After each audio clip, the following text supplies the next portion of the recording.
Hi hello welcome to Shikran Wheels. நான் உங்கள் Praveenkumar.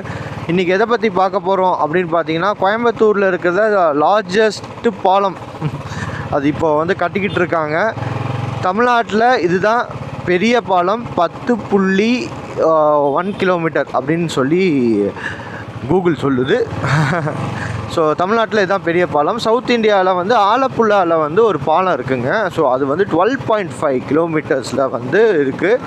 So 12.5 hits a huge. So அதுதான் வந்து பெரிய பாலம்.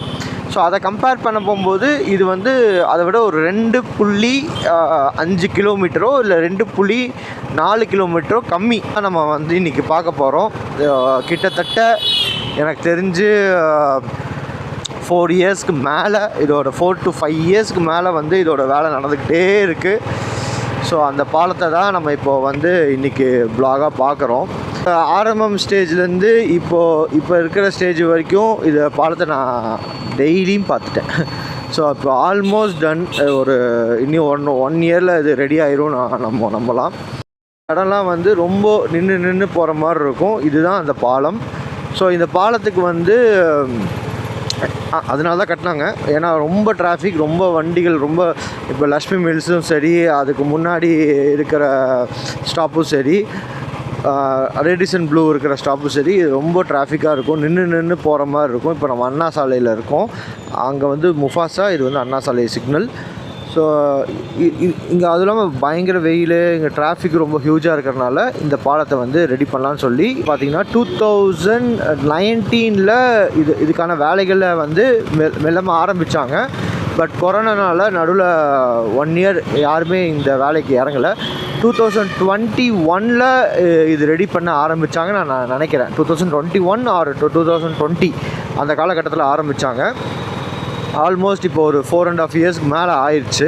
4.5 இயர்ஸ்க்கு மேலே இது வந்து இந்த அளவுக்கு வந்து ஒரு சூப்பராக ரெடி ஆகிட்டுருக்கு. இதுக்கு வந்து ஒரு ஜங்ஷன் இருக்கும். இப்போ நீங்கள் இதுக்கப்புறம் இதுக்கு முன்னாடி ஒரு ஜங்ஷன் இருக்குது. நான் அண்ணா சாலை காமிச்சேன் பார்த்தீங்களா, அதுக்கு முன்னாடி ஒரு ஜங்ஷன் இருக்குது. அதுலேயும் இந்த மாதிரி இறக்கம் இருக்கும். இது எப்படின்னா, இங்கேருந்து லோக்கல்லேருந்து இப்படி வரவங்க இப்படி ஏறலாம், மேலே இப்படி ஏறி பாலத்துக்கு இப்படி ஏறலாம். இறங்குறவங்களுக்கு அங்கே ரெடி ஆகிட்டுருக்கு பார்த்தீங்களா, அந்த கேப் ரெடி ஆகிட்டுருக்கு பார்த்தீங்களா. ஸோ அந்த கேப்பில் அங்கே இறங்கலாம். அங்கே ஒரு அங்கே பார்த்தீங்களா, அங்கே தெரியுதா. ஸோ இதில் இப்படி கீழே இறங்கலாம். ஸோ அந்த மாதிரி இது வந்து ரெடி ஆகிட்டுருக்கு. ஸோ இப்படி ஏறுறது, இப்படி இறங்குறது, அப்படி அந்த மாதிரி.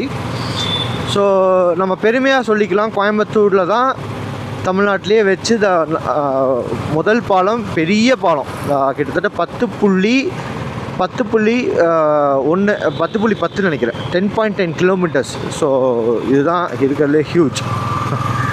ஸோ ரெடி ஆகி முடிய போகுது. நீங்கள் ஈவினிங்லாம் இங்கே இப்போ பாலம் இந்த வேலை நடந்துகிட்ருக்கறனால ஈவினிங்லாம் நீங்கள் வந்தீங்கன்னா இங்கே வண்டியில் இன்ச்சாக நவரும். இங்கே மோஸ்ட்லி இங்கே ஃப்ரீயாக இருக்கிற டைமில் அங்கே டிராஃபிக்காக இருக்கும், அங்கே டிராஃபிக்காக இருக்கிற டைமில் இங்கே ஃப்ரீயாக இருக்கும். ஐயோ, 2 ஒன்று தானோ, சாரி சார், தெளிவாக சொல்கிறேன் பாருங்கள். இப்போது இங்கே வந்து டிராஃபிக்காக இருக்க போகும்போது அங்கே ஃப்ரீயாக இருக்கும், அங்கே டிராஃபிக்காக இருக்கும்போது இங்கே ஃப்ரீயாக இருக்கும். ஸோ அது அப்படி தான் நடக்குது. சம்டைம்ஸ் ஒரு பர்டிகுலர் ஸ்டாப் மட்டும் ரொம்ப டிராஃபிக்காக இருக்கும். இப்போ உதாரணத்துக்கு இது நீங்கள் இந்த பாலம் கட்டுறதுக்கு முன்னாடி பார்த்தீங்கன்னா இங்கே சிக்னல் இருக்கும். கிட்டத்தட்ட ஹையஸ்ட்டு டைம் சிக்னல் வந்து இதுதான். இங்கே தான் இங்கே சிக்னல் இருக்குது பார்த்தீங்களா, இந்த சிக்னல் தான் ஹையஸ்ட்டு டைம். கிட்டத்தட்ட ஒரு ரிலீஸுக்கு வந்து 30 செகண்ட்ஸ் தான். ஆனால் வந்து ஒரு 120 மினிட்ஸோ 140 மினிட்ஸோ நினைக்கிறேன். Sorry, 140 seconds. 140 செகண்ட்ஸ் நம்ம வந்து அப்படியே நிற்கணும். வெயில் அடித்ததுன்னா நம்ம கையெல்லாம் அப்படி சுடும். ஸோ அந்த மாதிரி இருக்கும். இப்போ வந்து இதெல்லாம் ஃப்ரீ ஆயிடுச்சு. ஒரு சில இடத்துல மட்டும்தான் கவர்மெண்ட் வந்து அந்த பாசிங்னால் விட்டுருக்காங்க. லக்ஷ்மி மில்ஸோட குரோமா, தென் ஜூடியோ, இதெல்லாம் இருக்கிற இடம் இது. ஸோ அந்த மாதிரி வந்து பண்ணியிருக்காங்க. ஸோ நல்லது தான். ஆனால் கடுமையான டிராஃபிக் இருக்கும், இப்போவுமே இருக்கும், பார்ப்பீங்க. ஆனால் அந்த டைமில் வந்து ஈவினிங் டைம் ஒரு பீக் டைம், அந்த மார்னிங் காலேஜ், ஏன்னா இங்கே நிறைய காலேஜ் இருக்குது, நிறைய ஐடி புழக்கங்கள் இங்கே கொஞ்சம் அதிகம். நீங்கள் வந்து ஹோப்ஸ் கிட்ட போட்டிங்கன்னா நிறைய சின்ன சின்ன ஸ்டார்ட் அப் கம்பெனிஸு அது மாதிரி நிறைய இருக்குங்க. ஸோ நீங்கள் அதனால் வந்து காலேஜஸ்ஸு அது இது நீங்கள் நிறைய இருக்கிறனால உங்களுக்கு வந்து டிராஃபிக் வந்து அளவு மிஞ்சி இருக்கும் இந்த இடத்துல.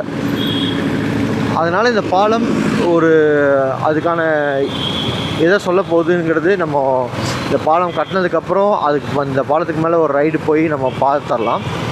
ஸோ ஆனால் வந்துட்டு இப்போ இருக்கிற நிலைமை செம்ம டிராஃபிக், என்னாலலாம் வண்டி ஓட்டவே முடியாது. ஆக்டிவாலேயே செம்ம பிரச்சனை தான். அப்போ நீங்கள் நினச்சி பாருங்கள், இந்த புல்லட்லலாம் ஒன்றுமே கிடையாது.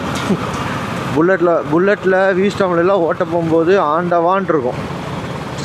ஸோ அதெல்லாம் வந்துட்டு ஓட்டுறவனுக்கு தான் தெரியும். பட் ஓகே, ஏன்னா மற்ற சிட்டிஸ் மற்ற பெரிய பெரிய சிட்டிஸை கம்பேர் பண்ண போகும்போது இது வந்து அவ்வளோ டிராஃபிக்காக நம்ம இல்லை. நான் சென்னையிலையும் இருந்திருக்கேன். சென்னையில் வந்து எனக்கு ஒரு 4 கிலோமீட்டர் நான் க்ராஸ் பண்ணுறதுக்கு என்ன வண்டி அப்போது என் ஃப்ரெண்டோட பல்சரில் வந்து நான் பெரம்பூரில் இருந்தேன். ஸோ அங்கேருந்து நான் வந்து ஒரு 4 கிலோமீட்டர் தள்ளி இன்னொரு ஃப்ரெண்டோட ஸ்டூடியோ இருக்குது. ஸோ அங்கே போகிறதுக்கு வந்து அவ்வளோ நேரம் ஆகும். அப்படியே இன்ச்சின்ச்சா நவரும். உதாரணத்துக்கு ஒரு 1/2 ஹவருக்கு மேலே நடந்துடும். எப்படி டிராஃபிக் நம்ம ஊர் வருது, வளைச்சி ஓட்டுவோம். ரொம்ப ஜாலியாக இருக்கும் புல்லட்டில். அப்படியே வளைச்சி ஓட்டுறது இல்லை. புல்லட் ஆக்சுவலாக வளைச்சி ஓட்டுற வண்டியே கிடையாது. ஆனால் அது ஓட்ட போகும்போது செம்ம ஹாப்பியாக இருக்கும். நான் பெரிய வண்டி இல்லை, சின்ன டக்குன்னு டேர்ன் எடுக்க முடியாது. ஆனால் அப்படி எடுக்கிற ஆட்களும் இருக்காங்க, நானும் எடுப்பேன். ஸோ அந்த மாதிரிலாம் இருக்கும். யாராவது அப்பா. ஸோ நம்மளோட சுசுகி எடுத்த ஷோரூம் இதுக்கு அப்படியே ஆப்போசிட்டில் இருக்குது. வண்டி வந்து ஆக்சுவலாக 7600 கிலோமீட்டர் வந்து ஓடிடுச்சு. நம்ம எப்போ சர்வீஸ் பண்ணோம்? 2500 3000 கிலோமீட்டரில் சர்வீஸ் பண்ணணும்னு நினைக்கிறேன். ஆல்மோஸ்ட் ஆயிடுச்சு. இப்போ இன்னும் ஒரு 500 கிலோமீட்டர் ஓட்டணுன்னா சர்வீஸ் கொண்டு போய் விடணும். சர்வீஸ் ஒரு 2500 பழுக்க வைப்பார் பாய். சரி, ஓகே, என்ன பண்ணுறது, சர்வீஸ்னு ஒன்று பண்ணணும்ல. அப்போ தானே வண்டியும் சரி மனுஷங்களும் சரி நம்மளுக்கும் நம்ம உடம்புக்கும் வண்டிக்கும் ஒரே மாதிரி தான். ஒழுங்காக பார்த்துக்கல டண்டக்கா தான். நடுவில் ஒரு என்ன சொல்கிறது, ஒரு ரூல்ஸை கடைப்பிடிக்கலாம் அப்படின்னு சொல்லி பிளான் பண்ணேன். அது என்ன ரூல்ஸ்னால், மார்னிங் ஒரு 5:30 to 6 அதுக்குள்ளே எந்திக்கலாம். ஏன்னா நான் வந்து அது நடுவில் ஃபாலோ பண்ணிட்டு தான் இருந்தேன். நான் அப்புறம் விட்டேன். அப்புறம் வந்துட்டு நம்மளுக்கு டைம் இதாகிட்டே இருந்துச்சு. ஒரு நாளும் சோம்பேறித்தனம் தான் அது காரணம். நம்ம இல்லை, சோம்பேறித்தனம் நம்மளோட சோம்பேறித்தனம். ஸோ அதனால் வந்து 5:30 to 6 எந்திக்கலாம். ஸோ அதுக்கப்புறம் வந்து நைட்டு வந்து ஒரு 9 o'clock to 10 o'clock தூங்கிடலாம். பாடிக்கு வந்து ஒரு 7 to 8 hours வந்து ஸ்லீப் தேவை. ஸோ அது கரெக்டாக அந்த ஸ்லீப்பை கொடுத்துடலாம். ஸோ அதே மாதிரி ஜிம்மில் போய் பாடியை டியூன் பண்ணி நம்ம வந்து யாருக்கும் அப்படி நம்ம இப்படி தாண்டா அப்படி ப்ரூவ் பண்ணணுன்னு அவசியம் இல்லை. இப்போ நம்ம அதை பற்றி யோசிக்கவும் இல்லை.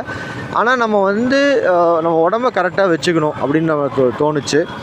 ஸோ அதுக்கு வந்து ஒரு 45 minutes வாக்கிங், ஒரு ஜிம்மில் வந்து மறுபடியும் ஒரு 45 minutes ஒரு சும்மா சிம்பிளான சின்ன ஒர்க் அவுட்ஸ் மட்டும் பண்ணிட்டோன்னா நம்ம உடம்பு வந்து அப்படியே நல்லாயிருக்கும். அதே மாதிரி ஆயில் ஐட்டம்ஸ் பொதுவாக வந்து இந்த பஜ்ஜி போண்டா அந்த மாதிரி ஆயில் ஐட்டம்ஸு, அப்புறம் வந்து நம்ம டீ கடைக்கு போனோன்னா சுகர் போடாமல் டீ, சுகர் போடாமல் பிளாக் காஃபி, பிளாக் டீ.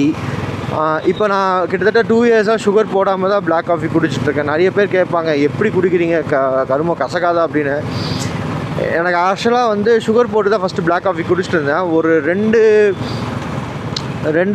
3 நாள் கழித்து பார்த்திங்கன்னா எனக்கு சுகர் இல்லாமல் குடிச்சு சுகர் போட்டால் திகட்ட ஆரம்பிச்சிச்சு.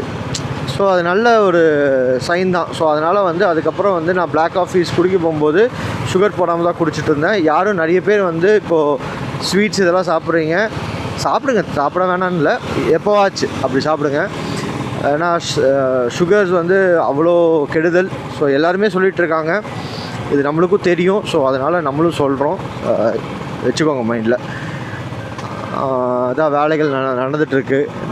நம்ம ஊர்க்காரங்களும் சரி, வடநாட்டுக்காரங்களும் சரி, எல்லாருமே வந்து இந்த பாலத்துக்காக ராப்பகலாக உழைக்கிறாங்க ஷிஃப்ட் பேஸஸில். ஸோ எல்லாத்தோட ஃபேமிலியும் வந்து அங்கேருந்து விட்டுட்டு வந்து இந்த வேலையை செஞ்சிட்ருக்கிறது வந்து நம்மளுக்கே வந்து ஒரு மாதிரி அது ஓகே, வடநாட்டுக்காரன் தானே அங்கேருந்து வந்து வேலை செய்கிறாங்க அப்படிங்கிறதெல்லாம் நம்ம யோசிச்சோன்னா நினச்சி பாருங்களேன். இப்போ போன சம்மர்லாம் சரியான வெயில், அதுக்கு ஈக்குவலாக மழையும் அந்தளவுக்கு பேஞ்சுது. ஸோ அந்த வெயிலில் கடுமையாக இங்கே வேலை செய்கிறது வந்து ரொம்ப ரொம்ப கஷ்டமான ஒரு விஷயம். ரொம்ப கஷ்டப்பட்டு வேலை செஞ்சுட்டு இருந்தாங்க. எனக்கு வந்து நான் அப்போ பஸ்லலாம் போகும்போது எப்படி இருக்குன்னா, சில இடத்துலலாம் வந்து ரொம்ப கஷ்டம். ஏன்னா குச்சியாக இருக்கும் அந்த கம்பியிலலாம் வந்து நடுவில் நின்றுட்டு ஒரு அண்ணா வந்து சிமெண்ட் இதெல்லாம் போட்டு ரொம்ப இதாக இருந்துச்சு. ஸோ ஒரு பாலத்துக்கு பார்த்திங்கன்னா அந்த பாலத்தில் வர தண்ணி கீழே இறக்கிறதுக்கான ஹோல்ஸ் கொடுத்துருக்காங்க இங்கே. ஸோ இந்த மாதிரிலாம் பண்ணிகிட்ருக்காங்க. இப்போது பார்த்திங்கன்னா நம்ம ஹோப்ஸ் வந்துட்டோம். ஸோ ஹோப்ஸில் வந்து பார்த்திங்கன்னா அந்த மேலே இருக்கிற பாலம் இருக்கு இல்லையா, அந்த மேலே இருக்கிற பாலம் வந்து பாதியிலே நிற்கிது இல்லை, அது பாதியில் நிற்கலை. ஆனால் அது வேலை நடந்துகிட்ருக்குது. கிட்டத்தட்ட நான் ஒரு 1 வீக் மேலேயாக பார்த்துட்ருக்கேன். ரொம்ப கஷ்டப்பட்டு வேலை செஞ்சிட்ருக்காங்க. ஸோ இந்த உழைப்பெல்லாம் எதுக்கு அப்படின்னா, நம்ம ஒரு சந்தோஷமாக மேலே வண்டி ஓட்டிகிட்டு போகணும் அப்படிங்கிறதுக்காக மட்டும்தான். ஆனால் நீங்கள் பாருங்களேன், சரி நீங்கள் நம்ம கேட்பீங்க, என்னடா உழைக்கிறதுக்கு தானே காசு கொடுத்துட்றாங்க அப்படின்னு. கரெக்ட். ஆனால் அது எந்த மாதிரியான உழைப்புங்கிறது இருக்குது. நடுவில் அந்த வெயிலில் வேலை செஞ்சுட்டே இருக்க போகும்போது டீஹைட்ரேஷன் ஆகிடலாம். அந்த இன்ஜினியருக்கு வந்து அந்த டைமை மீறாமல் வேலை செய்கிறதுக்காக ஷிஃப்ட் பேஸஸில் ஆட்களை போட்டு வேலை வைக்கிறதாகலாம். ஸோ இதெல்லாமே வந்து highly task and highly risk. So அதெல்லாம் பண்ணுறாங்க.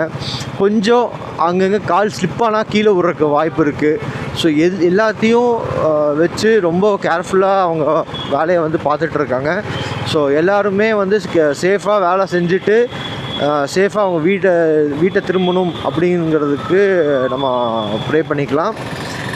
ஓகே, பாடியை வந்து கரெக்டாக வச்சுக்கணும். ஸோ காலையில் எந்திக்கிறது, ஜிம்மு, தென் வாக்கிங், ஜாக்கிங் எல்லாம் பண்ணிவிட்டு காலையில் ஒரு 12 மினிட்ஸ் அண்டு நைட்டு நீங்கள் ஆஃபீஸ் முடிச்சுட்டு வரலாம், இல்லை காலேஜ் முடிச்சுட்டு வரலாம்.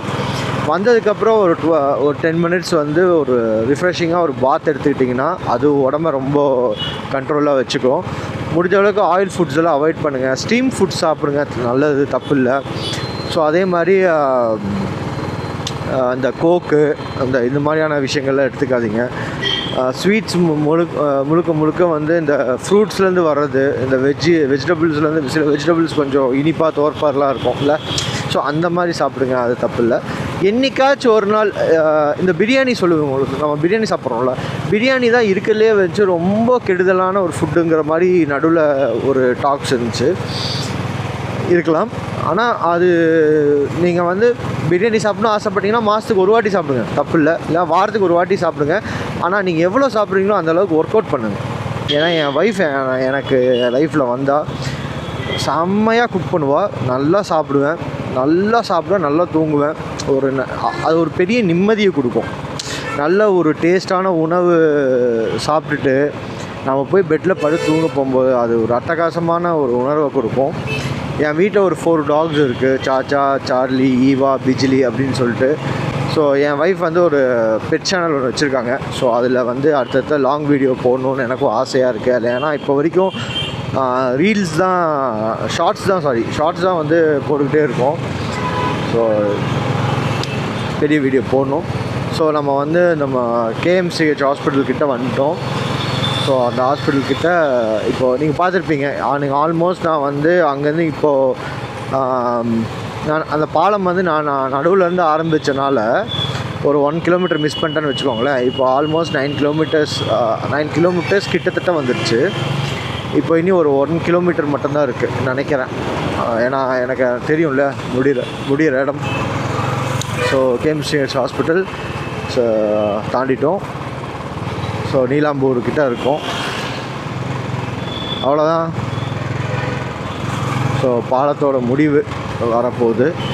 ஸோ இங்கே ஆரம்பித்து நம்மளோட அண்ணா சாலை தாண்டி கிட்டத்தட்ட அது டிஎஸ்பி ஆஃபீஸ்ன்னு நாங்கள் சொல்லுவோம். ஸோ அந்த டிஎஸ்பி ஆஃபீஸ் வரைக்கும் இந்த பாலத்தோட உயரம் நீளம் இருக்குது.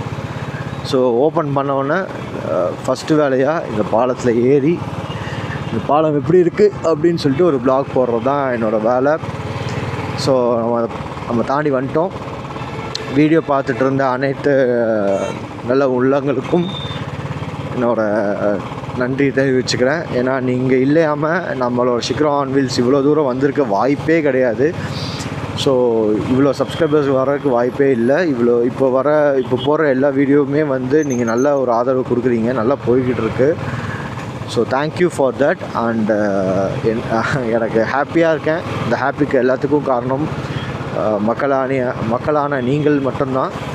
தென் நம்ம எல்லாருமே ஒரு ஃபேமிலி தான். நம்ம எல்லாருமே ஒரு கட்டத்தில் ஒரு நாள் வந்து நம்ம சந்திப்போம், பார்ப்போம். ஸோ நம்மளோட டைம் அப்போது செலவு பண்ணலாம். நான் வந்து ஒரு கம்யூனிட்டி ஓப்பன் பண்ணலாம் அப்படின்னு சொல்லிட்டு ஒரு பிளானில் இருக்கேன். Biker community. So Shikra community base பண்ணி டூர் அண்ட் ட்ரிப்ஸ் பிளான் பண்ணலான்ட்டு இருக்கோம். ஸோ வாங்க பார்ப்போம். அது கொஞ்சம் கொஞ்சமாக அந்த விஷயங்களை வந்து நம்ம போடுவோம், பிளான் பண்ணுவோம். சரிங்களா? ஸோ நான் உங்கள் பிரவீன்குமார். நீங்கள் பார்த்துட்ருக்கிறது ஷிக்ரா ஆன் வீல்ஸ். Stay tune. நம்ம அடுத்த வீடியோவில் சூப்பரான ஒரு கண்டென்ட்டில் சூப்பரான ஒரு டூரிங்கில் சந்திப்போம். ஸோ அது வரைக்கும் டாடா, பாய் அண்ட் see you.